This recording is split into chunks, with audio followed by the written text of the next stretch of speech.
Doctor, తమ్ముడి పరిస్థితి ఏంటి? చూడమ్మా, తనకి లివర్ పూర్తిగా దెబ్బతినింది.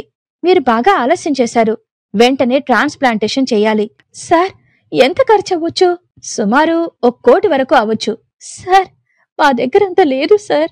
ఏం మాట్లాడుతున్నావమ్మా నువ్వు? ఇంట్లో వాళ్ళకి ఫోన్ చేసి డబ్బు అరేంజ్ చేసుకోండి. మేమిద్దరం తప్ప మాకెవరూ లేరు.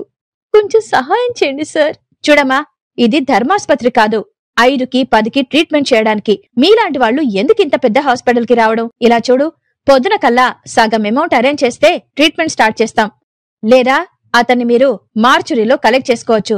నెత్తిమీద పిడుగుపడినంత పనైంది శాలినికి.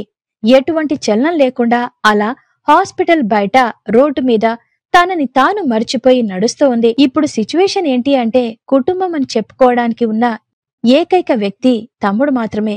అలాంటి తమ్ముణ్ణి కాపాడుకోవడానికి శాలినికి ఒకరి అవసరం ఉంది. దానికోసం తనని తాను అర్పించుకోవటానికి కూడా సిద్ధం. ఆమెకు ఒక గొంతు వినిపించింది. మిస్, మీకు ఎంత డబ్బు అవసరం ఉంది? అవును, నాకు డబ్బు కావాలి. Are you a virgin? కుండ బద్దలు కొట్టినట్టు అడిగేశాడు అతను. అవును అని అంది.